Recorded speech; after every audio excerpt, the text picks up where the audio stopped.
Bem, pessoal, sejam bem-vindos a mais uma aula de computadores e sociedade. Hoje a gente vai avaliar o impacto dos computadores, né, e, consequentemente, internet na educação, né? A gente vai trabalhar com esse tópico aqui na apostila. Então, vamos lá. Eu vou fazer uma apresentação e, logo em seguida, a gente já abre para discutir, etc. Vocês podem interagir sem problemas, tá? Então vamos lá. Um dos maiores desafios da sociedade atual é a disseminação dos computadores na educação. Eu acho que esse desafio ele vem sendo assim superado, sabe?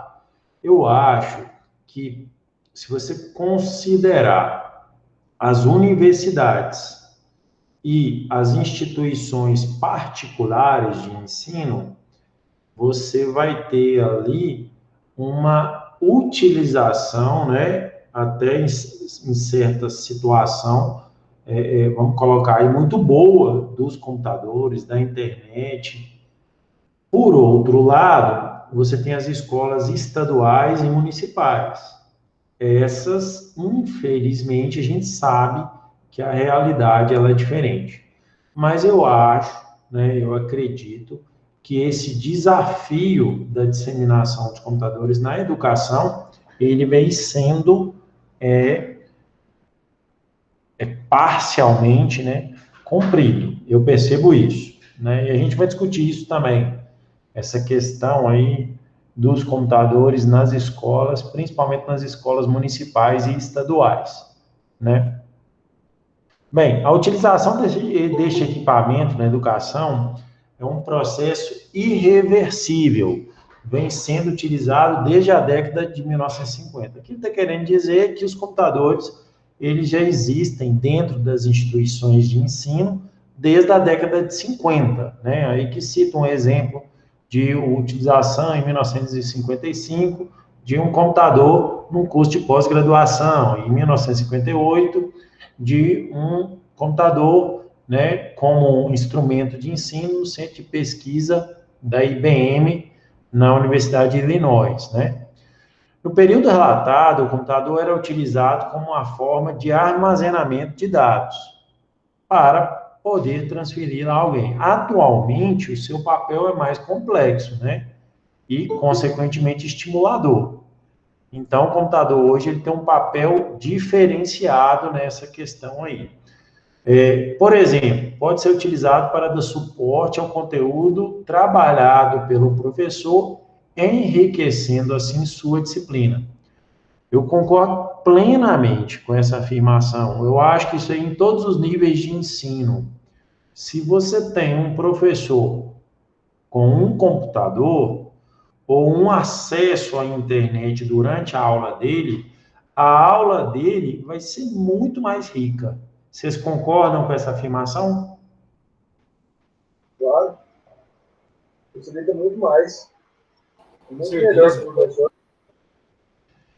E eu quero dizer, em qualquer disciplina, sabe? Em qualquer disciplina. Eu acho que todo professor, ele tem que separar ali, se possível, um dinheiro para comprar um computador para ele. Todo professor, qualquer nível de ensino, básico, fundamental, médio, superior, ele tem que ter um computador, na minha visão, e tem que saber utilizar esse computador.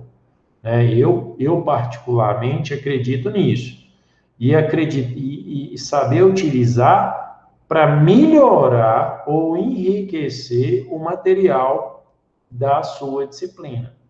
Cara, se você vai ensinar matemática e você ensina matemática como exemplo no computador, a sua aula vai ser melhor.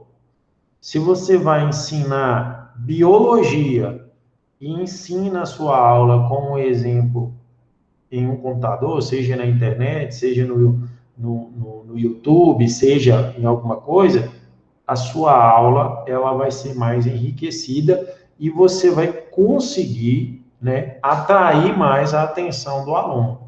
Então, eu concordo plenamente com esse parágrafo aqui da apostila, que o computador, ele dá esse suporte e enriquece a aula do professor, né? Por exemplo, eu não sei o que, mas aí já é também da minha disciplina. Eu não sei o que é da aula se eu não tiver um computador, né? Eu uso o quadro quando as aulas são presenciais? Uso. Eu uso o quadro. Mas o meu objetivo principal é usar o computador, né? Eu uso muito mais o computador nas minhas aulas, né? Com exemplos, com ilustrações, eu abro um software, eu abro um site. Hoje, eu sou um cara que uso muito site, muita informação que está na internet. Por exemplo, vou mostrar um exemplo aqui hoje que eu trouxe para vocês de um supercomputador da Petrobras para prospecção de petróleo. Eu vou mostrar aqui as configurações básicas desse computador para vocês e aí a gente vai conversar, né, sobre a finalidade desse computador, né, e o impacto disso numa empresa do tamanho, né, da Petrobras e do valor da Petrobras. Depois a gente vai discutir isso aí. Mas, enfim, e eu imagino que vocês também compartilham dessa opinião comigo. Por quê? Porque um computador hoje, cara, com acesso à internet, ele muda, né, o conhecimento, a forma de você lecionar, né? Você mostra para o aluno, olha, às vezes eu estou te explicando algo aqui, eu faço isso direto. Tem coisas complexas nas minhas disciplinas que eu explico do meu jeito, que eu entendo ser um bom jeito, mas eu falo para o aluno, você não entendeu não? Ou, vê esse vídeo aqui, acesse esse conteúdo aqui na internet e dá uma lida, dá uma olhada. Às vezes tem outro colega meu que vai te explicar isso de uma outra forma, usando um outro contexto, e aí você vai conseguir assimilar melhor, né? Então, você tem ferramentas para isso. Continuando, qualquer dúvida, gente, qualquer comentário que vocês quiserem fazer, por favor, interrompam e façam, tá? Fiquem à vontade. O computador foi inserido nos últimos anos em todo o processo educacional nos mais diversos níveis. Aí foi o que eu falei, desde a matrícula dos alunos em escolas e universidades, passando pela gestão da instituição de ensino até complementação de carga horária para professores em suas disciplinas. Ou seja, abrange também o processo de ensino-aprendizagem, né? Um dos principais problemas que dificultam ou deixam esse processo mais lento é a falta de preparação dos professores e governos para trabalhar com essa situação. Isso é um problema. Os professores entendem que utilizar a informática nas instituições serve apenas como complemento das disciplinas. Essa aqui é uma visão específica desse autor. Nem sei, nem acho que os professores compartilham dessa opinião, não, tá? Atividades extras classes não modificando em nada a estrutura de suas aulas. Então, o professor vê aquilo ali, tem um livrinho dele lá, que veio para ele, ele pega, pede os alunos para abrir o livro e só usa aquela ferramenta e aquela metodologia de ensino, ele não altera ela em nada. Isso a gente sabe que realmente existe, né? Os governos preferem que esse modelo posto pelos professores continue, pois não querem, na maior parte das vezes, investir em formação continuada aos professores, além de não alterar a estrutura curricular. Que são várias questões nessa última frase aqui. Tem uma questão que, às vezes, governo nenhum, gente, assim, ou poucos governos, preocupam com a educação, sendo muito honesto. Eu percebo isso e tenho até uma experiência com essa questão. Por que que eu falo isso? Por exemplo, é muito melhor para um prefeito de uma cidade cuidar da saúde do que da educação. Vocês concordam comigo? Por quê? Porque ele pensa no voto. A educação, o retorno dela é a longo prazo. Você vai investir hoje milhões de reais, dependendo do município, é claro, né? Por exemplo, em informatizar um laboratório da escola municipal tal, né? E aquilo ali não vai ser refletido de forma imediata. A saúde, não. A saúde, se o prefeito consegue uma cirurgia eletiva para uma determinada pessoa, ele tem o voto daquela família inteira, né? E aí o prefeito faz marketing disso, liga lá para a família, olha, eu consegui para você, foi com muito custo, vai fazer a cirurgia tal data, né? Vai ter CTI preparado, vai ser tudo nos conforme, como se fosse plano de saúde. Então você vai ter total assistência, médico especialista, todos. Na hora que a família vê aquilo ali, ela vê aquilo como assim, meu Deus, esse cara salvou aqui todo mundo e tal. Então, isso traz voto, isso mantém o prefeito, mantém ele ali, né, para a próxima eleição, dependendo da forma que ele usar isso. Educação, não. Se ele vai ali e investe numa escola, ninguém vai ver, ninguém vai perceber. Talvez os pais vão ver, mas vão demorar a perceber esse benefício que o prefeito trouxe para aquela instituição e, enfim, não dá voto. Educação não dá voto, saúde dá voto. Vocês concordam com isso? Exatamente, concordo plenamente, Sérgio. Sim. É bem por aí mesmo. Não tem muito o que fazer.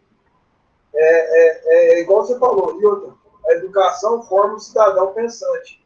Uma escola com ensino de qualidade, o aluno vai aprender a votar, vai ter noção política. Já se não tiver um ensino de tanta qualidade, tipo aquele pensamento, vamos votar em qualquer um mesmo, igual, e aí não muda. E a nossa sociedade, ela vem disso. O cidadão é muito preguiçoso para pensar. E aí leva isso tudo.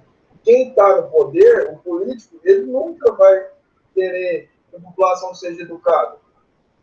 Em todos os sentidos. Não, mas eu até discordo, Kleber, até discordo dessa afirmação sua. Acho que o prefeito não está preocupado com isso, não. Sim, com as pessoas se informatizarem, conhecerem, e aí vão ter mais capacidade de votar ou não. Eu acho que eles não estão preocupados na prática com essa questão, não. Acho que no passado, talvez, mas hoje não. Hoje a informação, hoje todo mundo é médico, hoje todo mundo é advogado, hoje todo mundo dá palpite, entende de política, entende de economia. Não, isso está disseminado.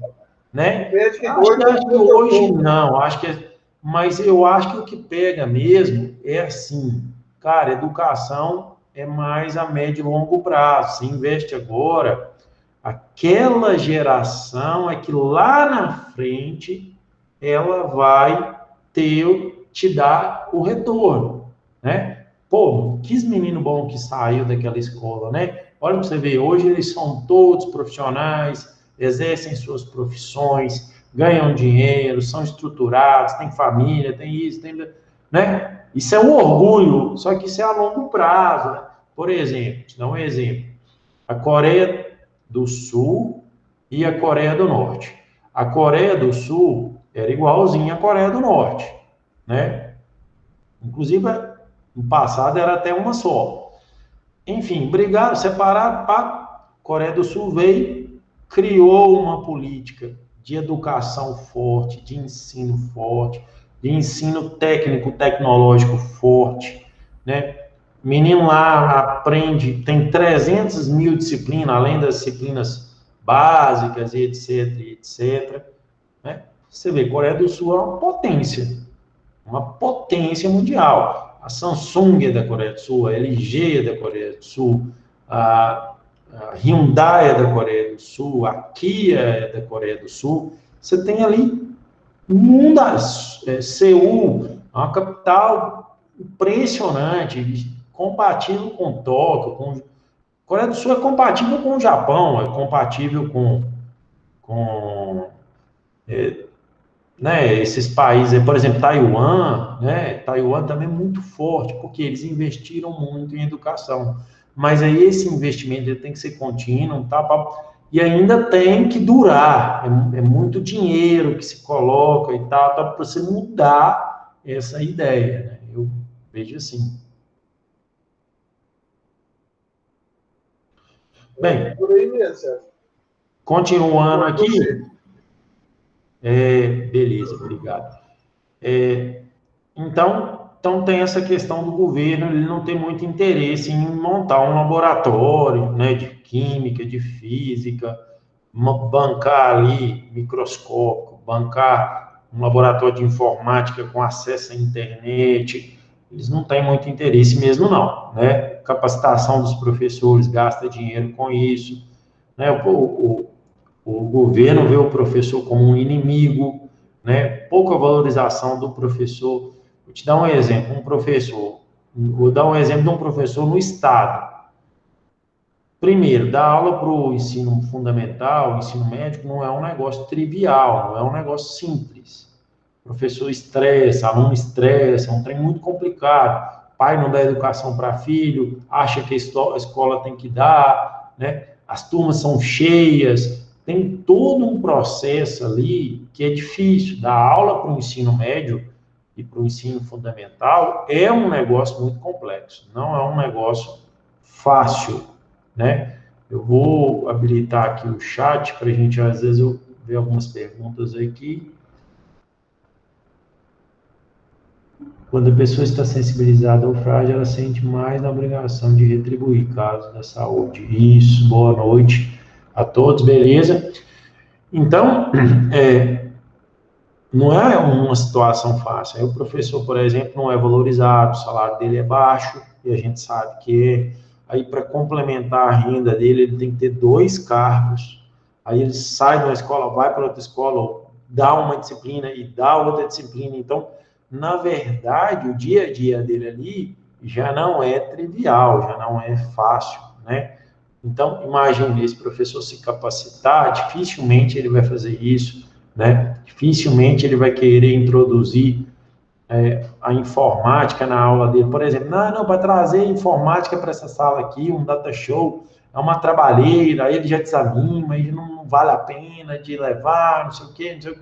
Ele desempolga, ele não é uma pessoa empolgada. Um professor que dá aula em escola pública, ele não é um cara empolgado, né? E para você levar a informática para os seus alunos, enriquecer as suas aulas, você tem que ser um cara empolgado. Um dos incentivos, uma das coisas que empolga o ser humano é o dinheiro. Se ele recebe bem, né, ele muitas vezes vai tá ali satisfeito, né, e vai estar empolgado e vai enriquecer a aula dele. Então, tem toda essa questão também salarial. Então, essa frasezinha que a gente fala, não, mas é uma frasezinha simples, mas não é, né? Ela envolve muitas coisas.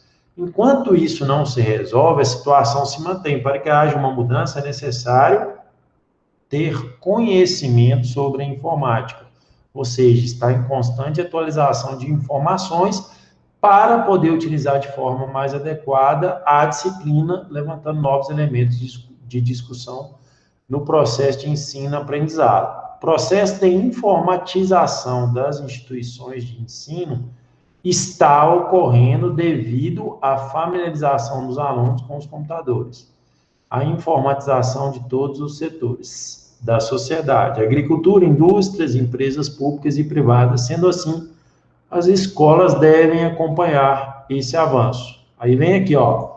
No entanto, o Estado não faz investimentos consistentes e contínuos no processo, uma vez que apenas compram máquinas e colocam nas instituições, não investindo na formação de profissionais que deveriam trabalhar utilizando a informática a seu favor.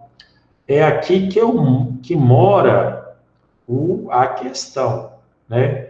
Cara, imagina vocês, por exemplo, que vão graduar, né, licenciar em computação, né? Se você vai trabalhar numa escola e o governo do estado chega ali e te dá um laboratório para você cuidar e etc, né? E te dá um técnico da prefeitura para poder te auxiliar na manutenção desse laboratório, porque as prefeituras têm esses profissionais, né? Ah, o cara do setor de informática, ele atende a Secretaria de Educação, a Secretaria de Saúde, e ele também atende uma escola X ou Y ali. Então, imagina o sucesso disso.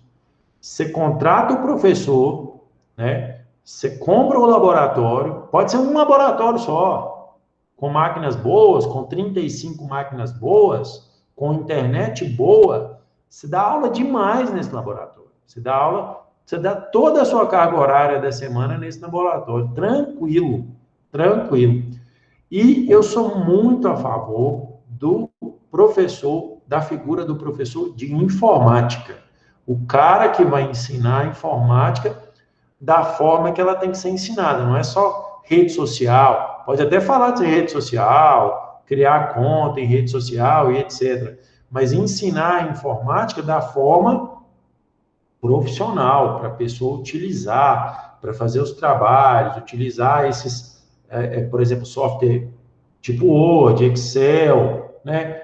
Usar navegador, usar e-mail, acessar determinados sites chave, mostrar sites de notícia, mostrar sites que podem ali mudar a vida da pessoa, por exemplo, explicar o que é nuvem, o que é um drive, aonde você coloca os seus arquivos no drive, na nuvem, né? Fazer todo esse processo, né? Ensinar o aluno desde o início, vem cá, você vai ter uma pasta acadêmica com suas disciplinas, todo o material que você elaborar, você vai criar aqui um documento, você vai formatar esse documento, fonte tal, beleza? Vai criar uma planilha para ajudar seu pai, para calcular os custos das suas despesas lá da sua família ou das suas próprias despesas e ensinar o aluno esse tipo de coisa. Olha, você vai fazer uma apresentação, vou te dar uma aula aqui de PowerPoint. Ah, você tem imagens, eu vou te dar uma aula aqui para você editar imagens. E você introduzir isso no dia a dia da pessoa, cara, isso aí é genial. Isso aí, para mim, é tão importante quanto matemática. Sendo bem honesto. Pode falar. A gente até, eu e o Gilmar Adriano, mudou nosso projeto, que era da vacina. Aí, como a gente achou complicado de pôr ele em prática mesmo, nessa altura do campeonato, a gente alterou. A gente agora vai assessorar um CMEI de educação infantil aqui da cidade, na instalação da inclusão digital, desde a contratação do provedor de internet, acompanhar a instalação sinal, a instalação de dentro da rede, a compra do laboratório. Só como eles é uma casa e não tem espaço, a gente resolveu dar a dica de comprar tablets. A gente vai orientar, a gente vai ajudar os professores a analisar o software de educação infantil para eles utilizarem. Nosso projeto vai ser baseado nisso aí. Legal, Sandro. Gostei da ideia. Eu só acho que pode ser computador mesmo que seja menos. Não tem espaço mesmo. Todo o espaço físico deles já está ocupado. É uma casa que a prefeitura disponibiliza para eles. Então não tem como mesmo. Porque, na verdade, o ideal é ali usar a ferramenta como um instrumento de trabalho. Vincular. O tablet também pode ser utilizado, não é que não pode ser, não, mas a gente naturalmente vê o tablet como um smartphone e não vê aquilo ali como algo assim profissional, né? Assim, mas nessas questões, a gente vai pegar a criança da faixa etária de 2 a 5 anos, a educação infantil mesmo. Então, entendi, que vai utilizar softwares educativos. Beleza, não, nesse caso tudo bem, eu entendi. Aí agora você falou a faixa etária, né? E aí eu acho que agora eu estou até concordando. Talvez uma criança de 2 a 5 anos não consiga nem mexer no mouse, né? Certeza. E quanto mais no teclado, né? Quanto mais digitar as palavrinhas no teclado. Isso aí realmente, aí eu já concordo que pode ser. Mas legal isso aí, montar essa rede, às vezes colocar uma rede tentar colocar uma rede 5G, né? Para a rede Wi-Fi ser 5G para absorver mais a internet, porque colocar o roteador lá dentro da sala de aula mesmo, se possível, para manter uma qualidade boa de internet 5G. Às vezes comprar o tablet já pensando numa placa Wi-Fi 5G, né? Às vezes não só olhar, porque tem tablets mais antigos ou mais modestos, que as placas Wi-Fi é aquela 2.4G, né? Aquela anterior.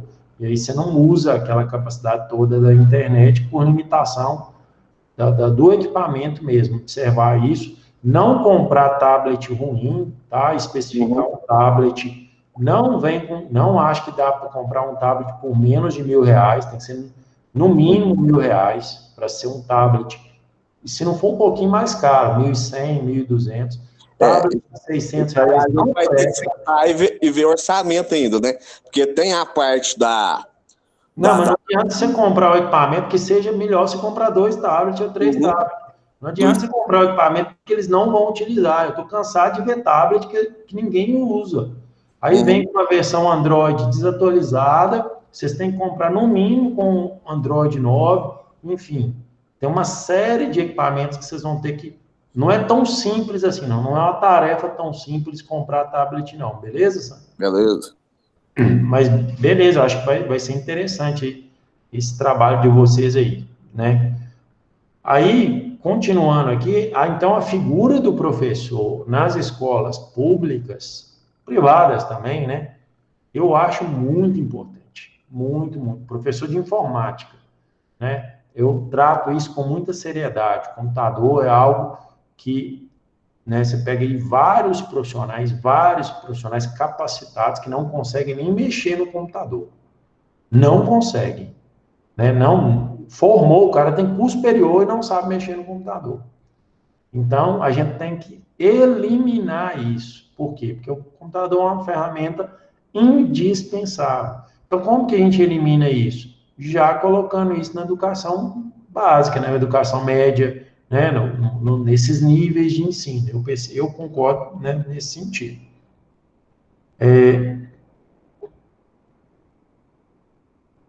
Tem a questão da formação do professor.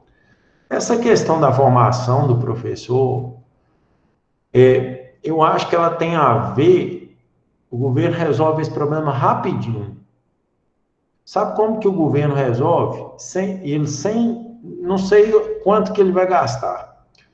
É ele começar a remunerar melhor quem tem título. Quem tem graduação recebe tal valor. Quem tem pós-graduação recebe tal valor. Quem tem mestrado recebe tal valor. Quem tem doutorado recebe tal valor. Se ele fizer isso, o professor se vira e se qualifica. Eu percebo isso. Vou dar um exemplo para vocês, né, prático e real dessa situação, desse cenário. Os professores dos institutos federais, a carreira chama professor do ensino básico técnico tecnológico. Os professores do ensino dos institutos federais, o salário inicial não é um bom salário, igual as pessoas falam, não é. É um salário para um professor que não pode ter outra atividade, não é um salário, né? E o que tinha na estrutura dos governos federais? Isso foi alterado, não mudou muito, mas mudou e vai impactar isso. Não, se o cara tem pós-graduação, o salário dele aumenta. Se ele tem mestrado, o salário dele aumenta. Se ele tem doutorado, o salário dele aumenta. Era assim. Então, o que o professor fazia? A gente é movido por recompensa, gente. Isso é natural do ser humano, a vida é assim. Seja uma recompensa, sei lá, de um carinho que você recebe da sua mãe, seja uma recompensa financeira que você recebe de uma pessoa, seja uma recompensa de um elogio que você recebe de alguém. Então, a vida nossa é pautada nessas questões de recompensa, né? Isso é o tempo todo, o ser humano é assim. Então, o cara vai lá e faz uma pós-graduação.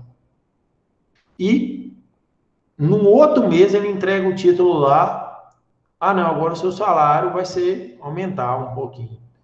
Aí o outro colega vai lá e faz o mestrado, porque a gente sabe da complexidade do mestrado, um curso de mestrado, envolve ali uma dissertação de mestrado, uma pesquisa bibliográfica violenta, um referencial teórico, ele tem que defender a dissertação, se a dissertação dele não está boa, o orientador não deixa ele ir, vai ter uma banca com 3 professores que vai ler o trabalho, vai avaliar, ele pode tomar pau, tem as disciplinas, etc, etc.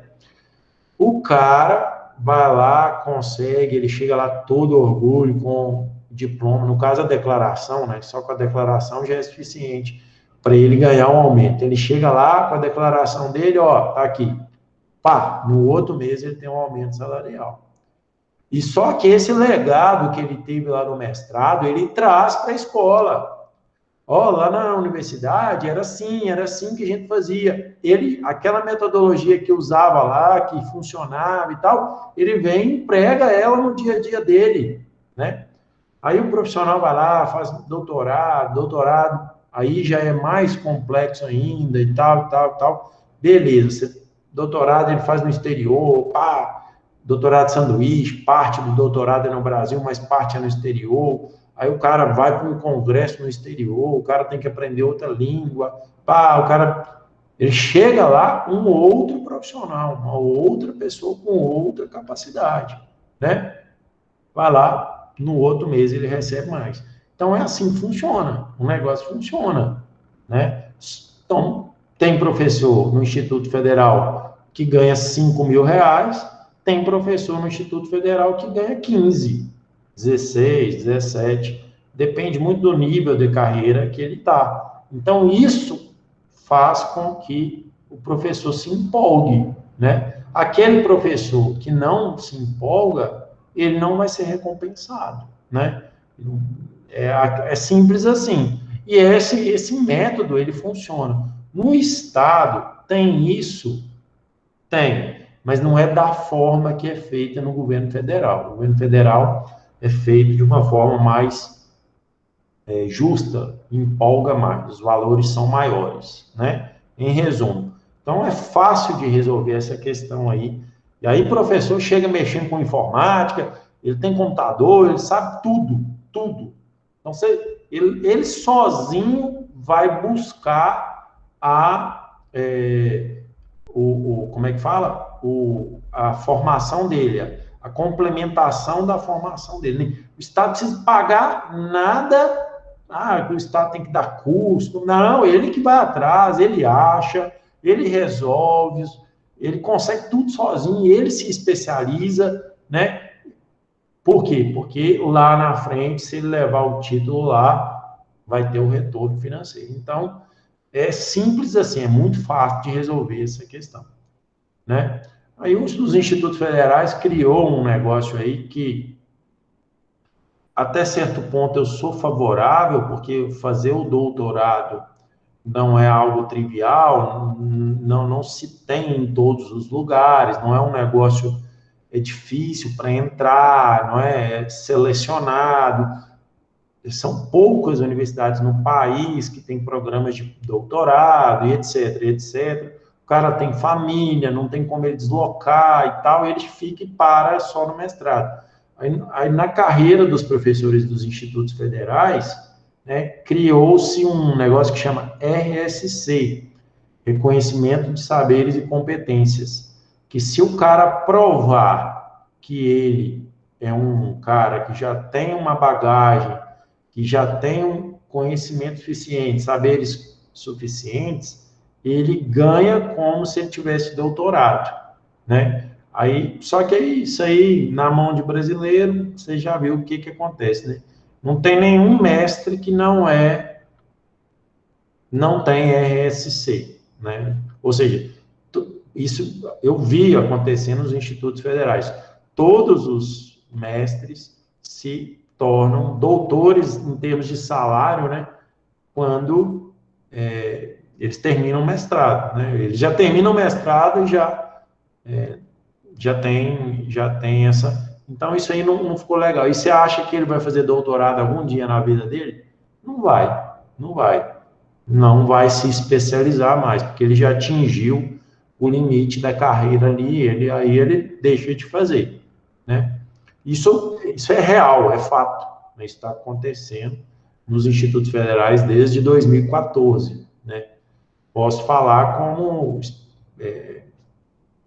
vi isso acontecer nesses últimos 6 anos, 7 anos, né?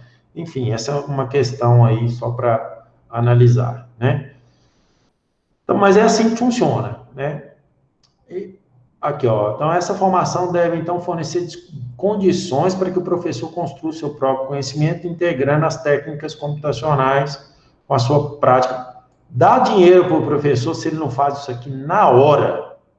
Meu amigo, na hora. Na hora. Ele leva o computador para a sala, compra a data show, resolve o problema dele, vai dar a melhor aula do mundo. Né? Ele vai dar a melhor aula do mundo. Certeza que isso acontece. Mudanças no sistema de ensino brasileiro e educação à distância. Essa aqui, aí eu vou deixar até, só vou introduzir aqui, vou deixar vocês falarem mais. EAD, funciona ou não? O que vocês acham? César, funciona. Com disciplina, com respeito à hierarquia, com dedicação. Aí é igual você falou, a gente faz o que o cara que está buscando doutorado faz. A gente busca as alternativas sozinho. Você é um cara que ajudou pra caramba a gente nesse sentido. Você dá o trabalho e solta a gente para fazer. É mão na massa. Educação à distância não é brincadeira, velho. Não é para qualquer um também. Aqui, ou o cara põe a mão na massa e cai para dentro do ambiente virtual e esquece que ele lembra que ele é uma sala de aula, que o cara tem que ter organização, disciplina, tem que estar determinado, ou certo. não funciona. Só funciona com muita seriedade. Talvez a questão da disciplina, essa questão de disciplina que você está falando aí, talvez ela no EAD ela tem que ser maior, né, do que no presencial, né? Um exemplinho muito básico, só para deixar assim claro, o que eu descobri em mim? Eu consigo raciocinar melhor de manhã cedo. Então, o que eu fiz? Todo dia de manhã cedo é meta. Vou abrir o ambiente virtual, vou ver o que eu vou fazer e já vou adiantando. O que eu puder fazer, eu já vou adiantando. Por quê? Se eu for deixando, na educação presencial, o cara vai deixando, vai ficar por última hora. Aqui não, aqui se empurrar de barriga, atropela matéria e não faz nada.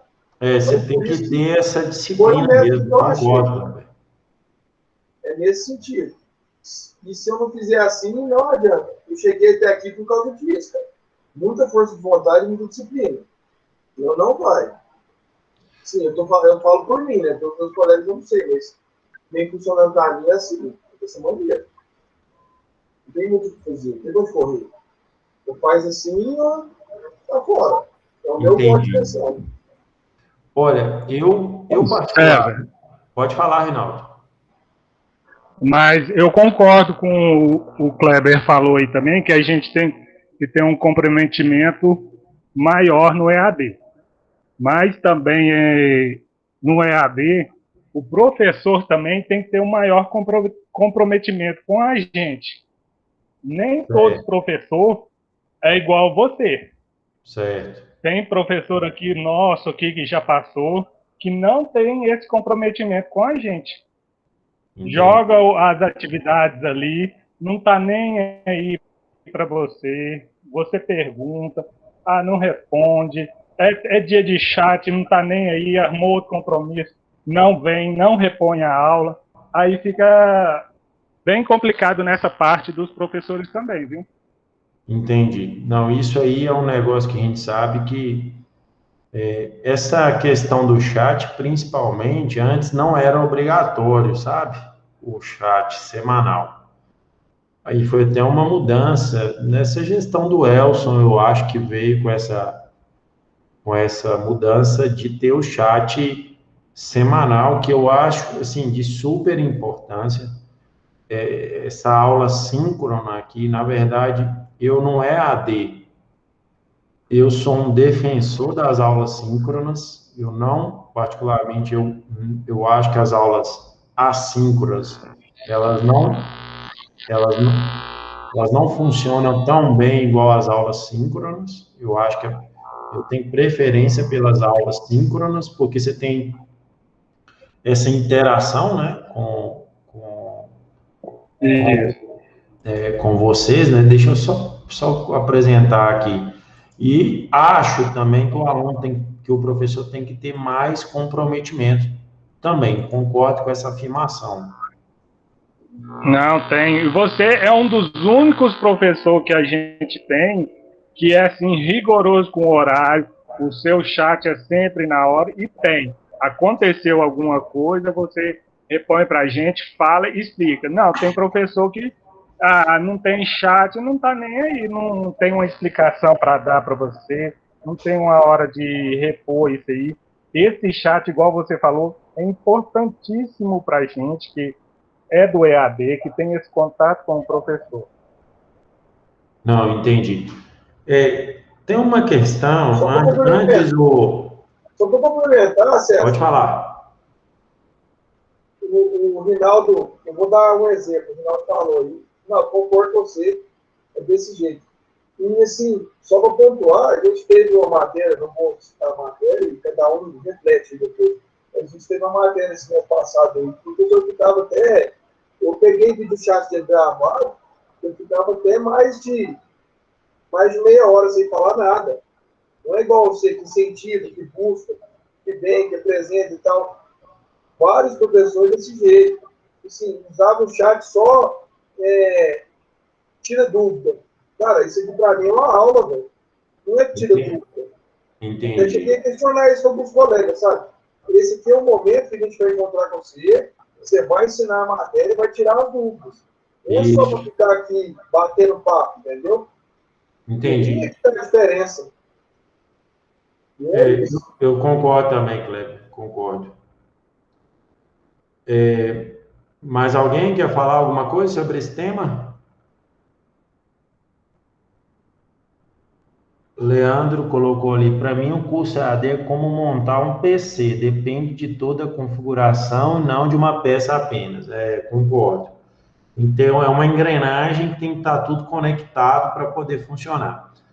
Antes, eu dei aula no EAD em 2015, e aí eram vários polos, igual vocês mesmos, sabe?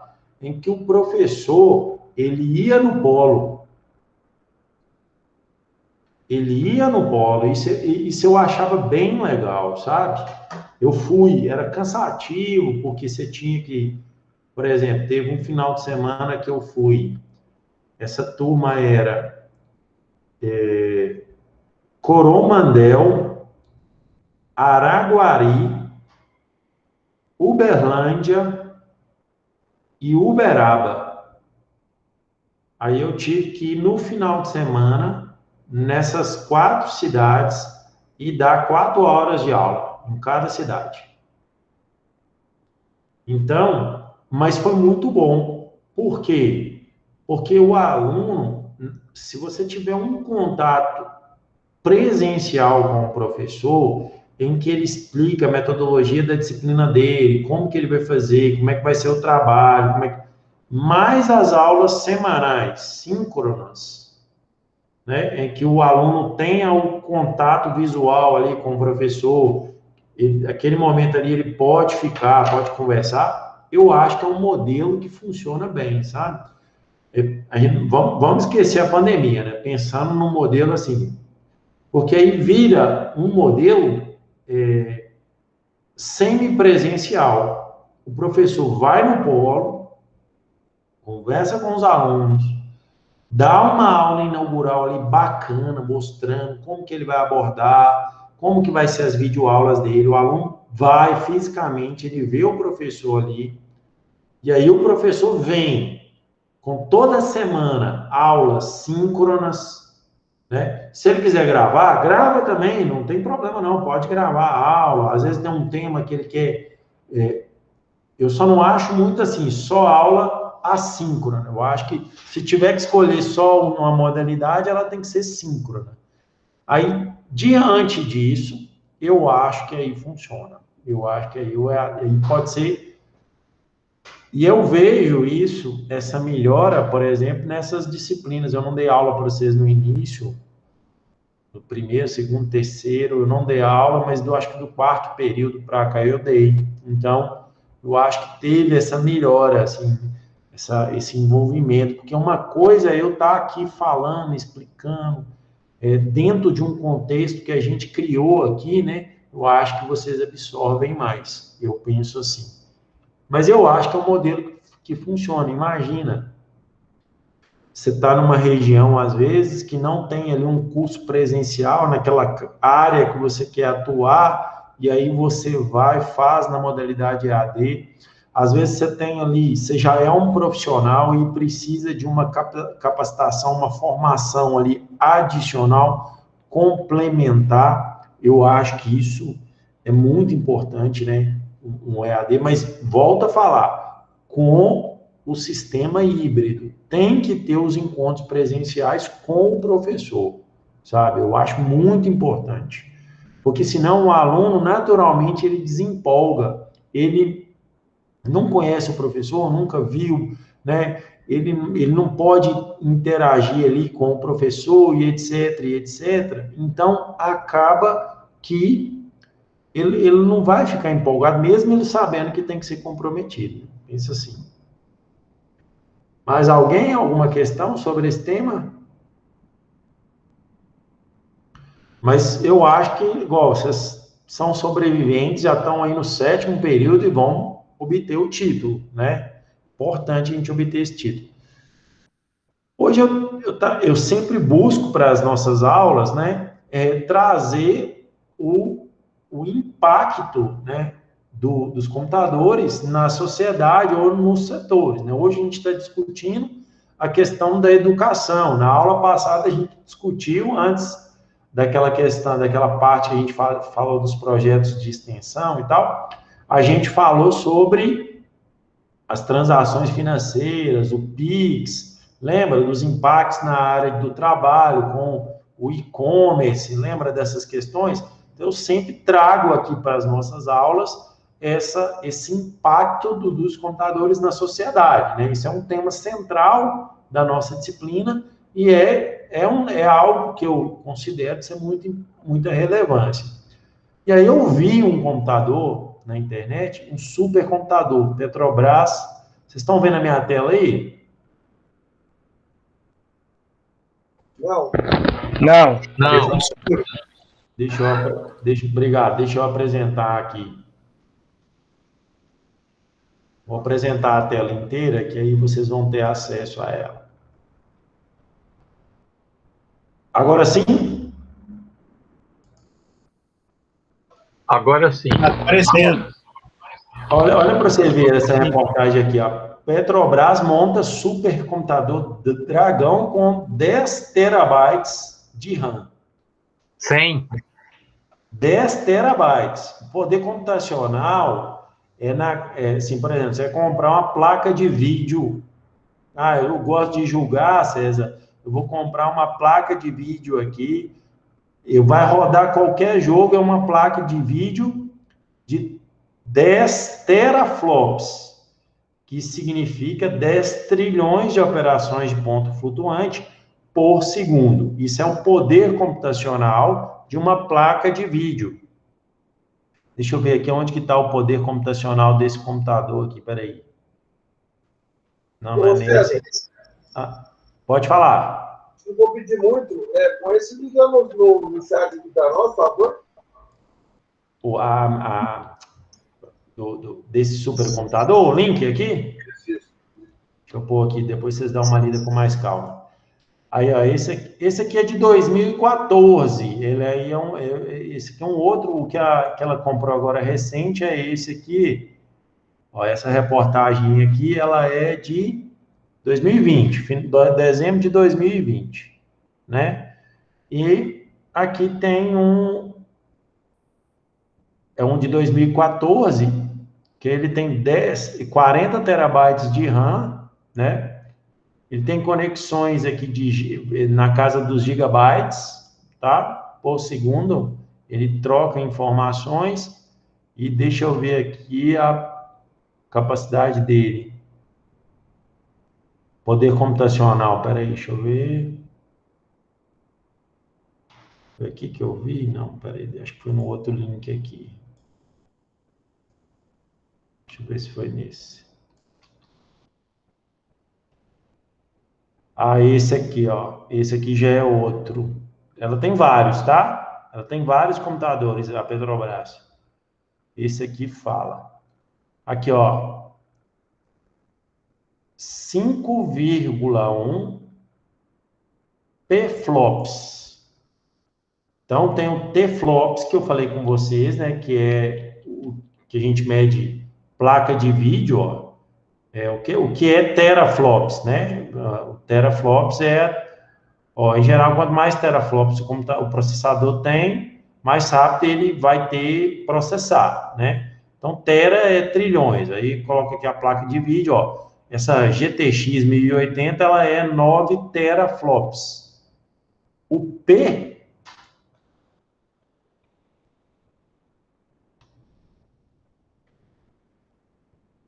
Deixa eu só ver o que...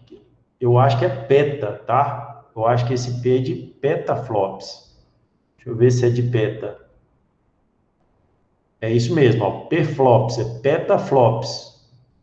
É como se fosse esse supercomputador, né? É como se ele fosse 9 T-flops, ele é 5 P-flops. Então, é como se ele fosse, você pegar aqui, né? Na casa de 5.000, né? E dividir por 10, no caso aqui. Vou colocar 10 para arredondar. Ele é 500 vezes mais rápido do que essa placa de vídeo, e essa placa de vídeo ela é violentaça, né? Ele é muito rápido. Mas aí eu te pergunto, então você tem um computador desse, ó, que custa 63 milhões de reais, né? Que tem essa capacidade toda, 1 tera de memória RAM, né? Pegando aqui esse aqui, ó, como exemplo. Não, 100 terabytes de RAM, né? Olha, eu tô até meio confuso aqui do tanto de informação que tem. Para que serve esse computador? Para que você usa ele? Alguém sabe? Isso é um impacto da computador da sociedade. Para que eu vou usar um supercomputador? Alguém? Ou seja, isso aí ele faz, não sei, mas ele pode ser que faça gestão de todos os dados, gestão de tudo, pessoal, ele é o mega gerenciador da... Não é para gestão. No caso desse aí da Petrobras, pode falar. No caso desse da Petrobras? Oi? No caso desse computador da Petrobras? Isso, no caso desse da Petrobras. Eles fazem a prospecção de poço profundo, então eles fazem uma malha, uma nuvem de pontos, e eles têm que processar e transformar isso aí numa imagem, onde eles vão ter ali poços profundos de petróleo. Exatamente. Esses supercomputadores da Petrobras é exatamente para o que o Álvaro falou. Eles constroem aquela questão sísmica em 3D. Eles colhem sinais sísmicos, eles mandam sinais sísmicos para o fundo da Terra. Pode ser usando um navio, se tiver no oceano, ou pode ser um caminhão, se tiver na Terra mesmo. Ele manda esses sinais batem nas camadas geológicas ali da Terra. Tem camadas geológicas que refletem esses sinais, tem outras camadas que não refletem, e ele vai pegando e identificando cada camada geológica através desses sinais sísmicos que eles enviam. E você precisa de um grande poder computacional para poder fazer cálculos nesses sinais que eles emitem e recebem, para que eles possam entender como que tá as camadas geológicas ali e se tem petróleo ou não tem. Se tem gás natural ou não tem. Então, é para isso. Duas dúvidas. Pode falar, Kleber. Esse é sinal de rádio, então? Se for sinal de rádio?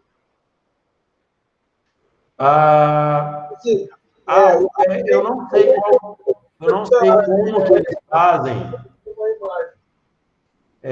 Esse negócio chama sísmica de refração ou reflexão. É isso aqui, ó. Aqui, ó. O método de refração sísmica é baseado no princípio de gerar uma frente de ondas sísmicas por fonte de energia. Aí aqui ele colocou marreta, explosivo, queda de peso. Então, isso vai bater na Terra, né? E vai gerar uma onda. E registrar esse sinal através de diversos sensores, que é esses geofones, os quais são cravados no terreno ao longo de uma linha. Né? Tá, e o cara para operar um computador desse aí tem que ter qual formação?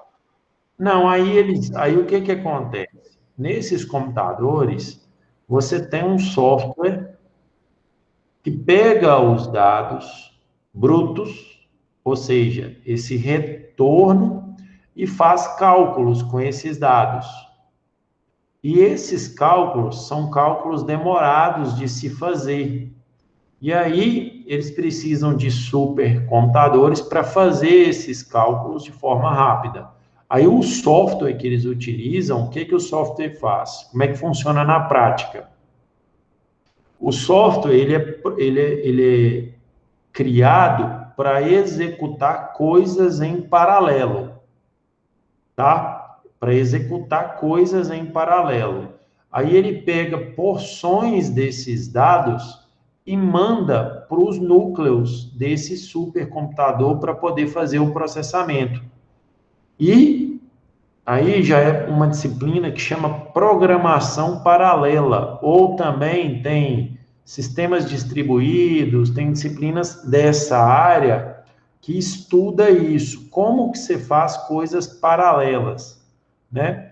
Por exemplo, num computador normal aqui, ó, você tem que você pegar todos os processos em execução, né? Aqui, ó, todos esses processos em execução, eles estão executando de forma paralela.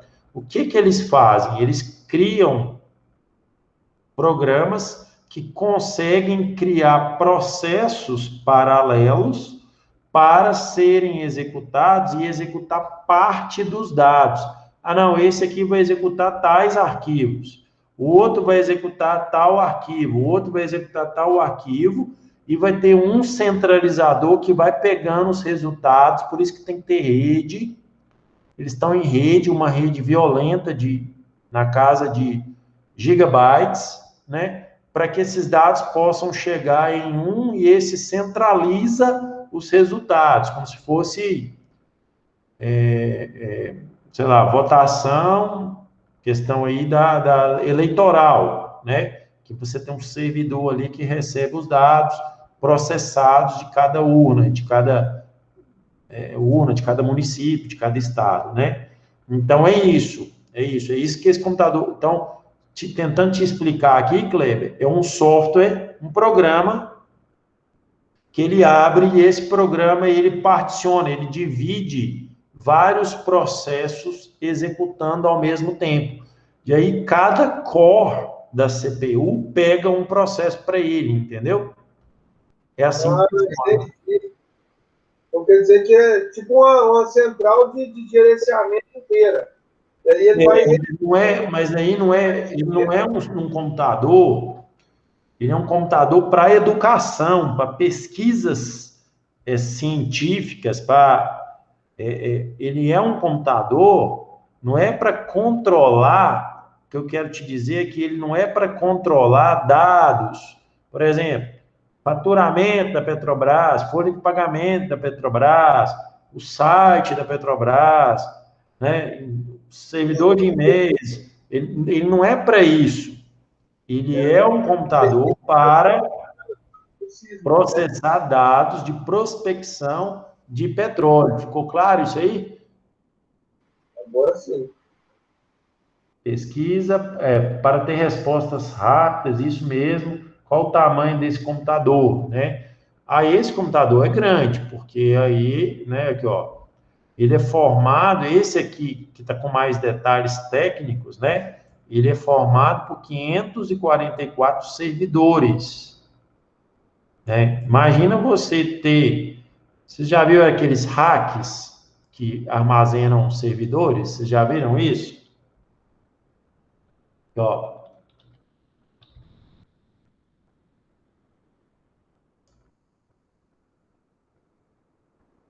é isso aqui, ó. Aqui tá, os computadores tão grandes, eles são menorzinhos. Esses hacks, aqui no caso é de rede. Deixa eu pegar um aqui melhor aqui. Os computadores para hack, os servidores, eles são mais fininhos. Olha aqui, ó. Tá vendo, ó? Essa mão aqui, você consegue tirar ele, ó. Essa imagem aqui reflete bem. Isso é um. Você ter 544, né? Desse aqui. Então, respondendo a pergunta, um computador desse, ele deve ser do tamanho, ele deve ser assim, 30 por 30, né? Ele deve ser isso. Ele deve ser 30 por 30, colocar mais, colocar 40 por 40, né? Cada computador desse. Ó, isso foi dividir aqui, ó. 0,4 vezes 0,4. Então, cada computador desse tem 0,16 metros quadrados. Vezes 544, você precisaria de 87,04 metros quadrados, pensando neles, né, colocados não em cúbicos, né, aqui eu teria que calcular em metros cúbicos, né. Como é que eu faço essa conta aqui para metros cúbicos agora? Como é que eu faço para colocar 87 metros quadrados em metros cúbicos? Se eu colocasse, vamos colocar que a altura aqui fosse, então vamos fazer a conta aqui de novo, ó. 0,4 vezes 0,4 vezes 0,4 de novo. Vezes, aí aqui, ó, não, aí eu acho que eles não têm 30 centímetros, não tem 40 centímetros de altura, não, né? Eles devem ter, no máximo, 10 centímetros de altura. Vou colocar vezes 10, beleza? Vezes 544, daria 8,7 metros cúbicos. Isso é muito? Não é? Um metro cúbico é 1.000 metros, não é? 1 metro cúbico é 1.000 litros. Ah, 1.000 litros, isso. É 1.000 litros? Isso. Então seria... 1 metro cúbico é 1 por 1 por 1. Isso, então é 1.000 litros. Então, você pegar aqui 8,7, então 8.000 litros. Vamos arredondar para 9.000 litros. Vamos colocar aqui uma piscina de 9.000 litros, para a gente ter uma ideia.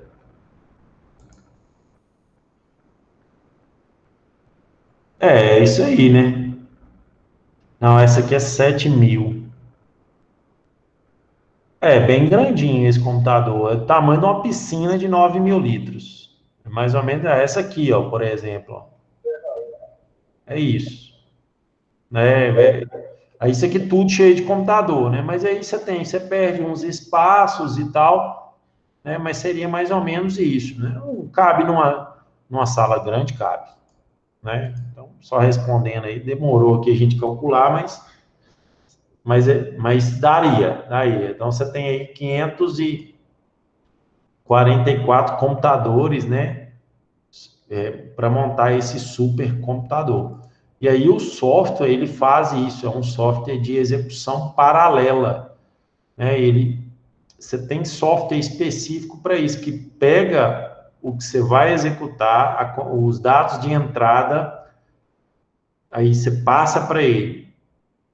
O processo, você vai criar um processo, você vai fazer o quê? Qual conta, quais são os dados, e ele pega e gera várias threads, que a gente chama, né? Ele gera vários processos, várias threads, e aquilo ali ele inunda toda essa memória desse supercomputador com todas essas threads. Aí as threads vão processando, à medida que elas vão terminando, aí tem um processo que a gente chama de master, né? Você tem os slaves, que são os escravos, os processos escravos, que estão executando ali, e você tem um master, que é o processo mestre, que gerencia os escravos, né? É assim que funciona a computação paralela. E é o mesmo processo da placa de vídeo. A placa de vídeo, você tem que renderizar as ações de um jogo gráfico, né? Por exemplo, e aquele cenário ali que você constrói é um cenário que depende da ação do jogador.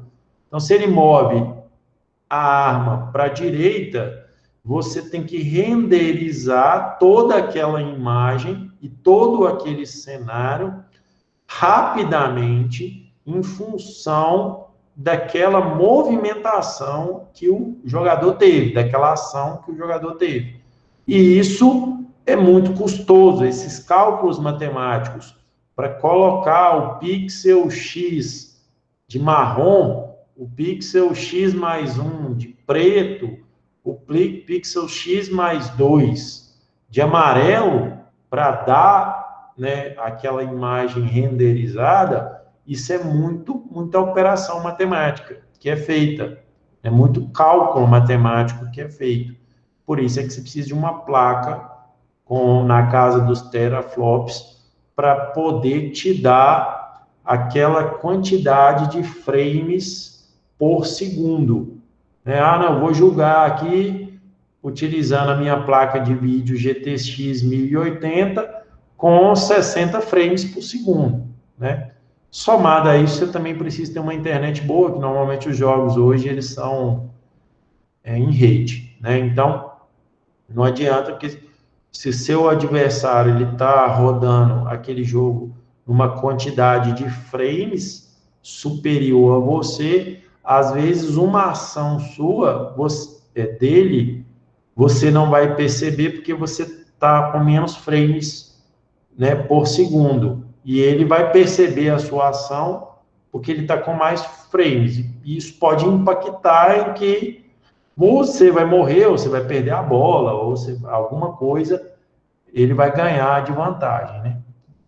O preço desse computador, né, é na faixa de milhões. Ali deu um exemplo de 63 milhões, que aí tem todo um investimento em cima disso, né? De montar esse computador, de colocar o sistema operacional. Aí cada servidor vai ter um sistema operacional, você vai ter um sistema operacional muito provavelmente que vai controlar esses outros sistemas operacionais. Aí eu confesso que eu não conheço da arquitetura desses computadores, não. Ah, achei que você estava perguntando o preço. Beleza. Mas é isso, pessoal. Beleza, galera? É isso que eu trouxe para vocês hoje. Eu vou encerrar aqui. Se alguém tiver alguma dúvida, podem perguntar.